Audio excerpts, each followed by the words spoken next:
अस्सलामु अलैकुम वरहमतुल्लाहि वबरकातुहू। मैं हूं शेराज़ी और आप देख रहे हैं हाउ टू पाकिस्तान चैनल।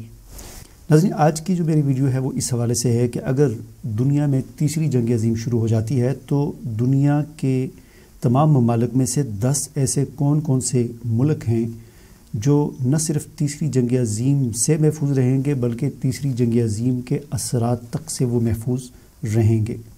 तो चलें बिस्मिल्लाह करते हैं। हमारा चैनल सब्सक्राइब करने के बाद बेल आइकन पर ज़रूर क्लिक करें ताकि आपको नई आने वाली वीडियोस नज़र आती रहें। नाज़रीन, दुनिया में अगर तीसरी जंग अज़ीम शुरू होती है तो इनमें 10 ममालिक ऐसे हैं जो तीसरी जंग अज़ीम के आसार से महफूज रहेंगे। ये ममालिक न सिर्फ महफूज रहेंगे बल्कि जंग के असरात से भी महफूज रहेंगे। तफसीलात के मुताबिक इन ममालिक में पहले नंबर पर फ़िजी है। बहरुल काहिल पर वाक़े ये दूर अफ्तादा जज़ीरा है जो कि बिल्कुल अमन पसंद है। फ़िजी हज़ारों साल से इंसानी आबादकारियों का मरकज़ रहा है। ये जज़ीरा अपने अनाज ख़ुद पैदा करता है। इसी वजह से अगर दुनिया में तीसरी जंग अज़ीम होती है तो यकीनन फ़िजी एक महफूज मकाम साबित हो सकता है। नाज़रीन, इस लिस्ट में दूसरे नंबर पर आयरलैंड है। ये एक अमन पसंद मुल्क है और ये नेटो का मेंबर भी है। ये जंग अज़ीम सोम यानी तीसरी जंग अज़ीम होने की सूरत में ये भी महफूज मुल्क समझा जाता है। इस लिस्ट में तीसरे नंबर पर माल्टा आता है जो कि एक छोटा सा जज़ीरा है और ये यूरोप में वाक़ है। जंग अज़ीम दोम में भी माल्टा एक महफूज मकाम था, इसलिए इस जज़ीरे को तस्ख़ीर करना आसान नहीं है। ये इतना छोटा जज़ीरा है कि अगर इस पर एटम बम चलाया जाए तो वो एटम बम ज़ाया करने के मुतरादिफ़ होगा। जंग अज़ीम सोम यानी तीसरी जंग अज़ीम की सूरत में माल्टा को बिल्कुल नज़रअंदाज कर दिया जाएगा, जिसकी वजह से ये एक महफूज मकाम साबित होगा। नाज़रीन, इस लिस्ट में चौथे नंबर पर डेनमार्क आता है।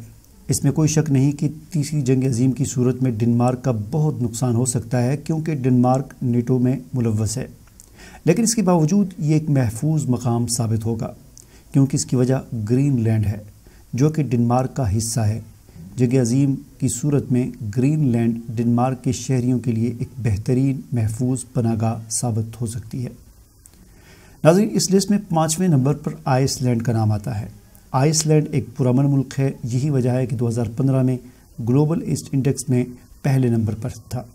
अगर जंग होती भी है तो ये एक महफूज मुल्क तस्वर किया जाएगा।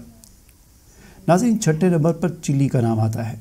चिली जनूबी अमेरिका का एक ऐसा मुल्क है जो कि तेज़ी के साथ तरक्की की राह पर गामज़न है और तरक्की में चिली जनूबी अमेरिका में पहले नंबर पर है। इसका महल वक़ूअ भी ऐसा है जो कि इसे एक महफूज मुल्क बनाता है, जबकि इसकी आबो हवा भी साफ़ सुथरी है। अगर जंग अज़ीम होती है तो चिली भी एक महफूज मुल्क तस्वर किया जाता है। और नाज़रीन, 7वें नंबर पर इस लिस्ट में भूटान आता है। हालांकि भूटान की सरहदें इंडिया और चाइना से मिलती हैं। इंडिया और चाइना वो मुल्क हैं जो जंग अज़ीम शुरू करने में एक कलीदी किरदार अदा कर सकते हैं, लेकिन इसके बावजूद भूटान एक पुरअमन मुल्क है और भूटान के अमेरिका से कोई भी डिप्लोमेटिक रिलेशन नहीं है। ये यकीनन जंग अज़ीम होने की सूरत में एक पुरअमन मुल्क तस्वर होगा। नाज़रीन, इस लिस्ट में 8वें नंबर पर तवालो का नाम आता है। बहरुल काहिल में वाक़ ये एक बहुत ही छोटा सा जज़ीरा है। तवालो की आबादी भी बहुत महदूद है, इसी वजह से कोई दूसरा मुल्क इस पर हमला नहीं करेगा। अनाज के मामले में ये एक खुद मुख्तार मुल्क है, लिहाजा तवालो भी पुरअमन मुल्क और जंग के असरात से महफूज जाना जाता है। नाज़रीन, इस लिस्ट में 9वें नंबर पर न्यूज़ीलैंड का नाम आता है। न्यूज़ीलैंड एक तरक्की याफ्ता मुल्क है। ये एक मुस्तहकम और जमहूरी मुल्क है और ये हमेशा से पुरअमन रहा है। ये मुल्क दुनिया में होने वाली किसी भी जारहियत में मुलव्वस नहीं रहा और न्यूज़ीलैंड भी स्विट्ज़रलैंड की तरह पहाड़ियों और वादियों में घिरा हुआ है।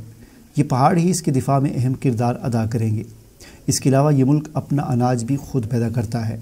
अगर तीसरी जंग अज़ीम होती है तो इस सूरत में न्यूज़ीलैंड अपना दिफा बखूबी करने की सलाहियत रखता है।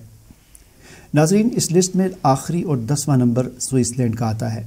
पहाड़ों और वादियों में घिरा ये खूबसूरत मुल्क है। स्विट्ज़रलैंड हमेशा ही एक पुरअमन मुल्क रहा है। अस्करी ताकत का हामिल ये मुल्क हमेशा ही गैर जानिबदार रहा है। और अब बारी आती है पाकिस्तान और इंडिया की। तो नाज़रीन, पाकिस्तान और इंडिया तीसरी जंग अज़ीम के ना असरात से महफूज रह सकते हैं और ना ही तीसरी जंग अज़ीम के ख़तरनाक जो है वो हमले जो हैं उनसे महफूज रह सकते हैं।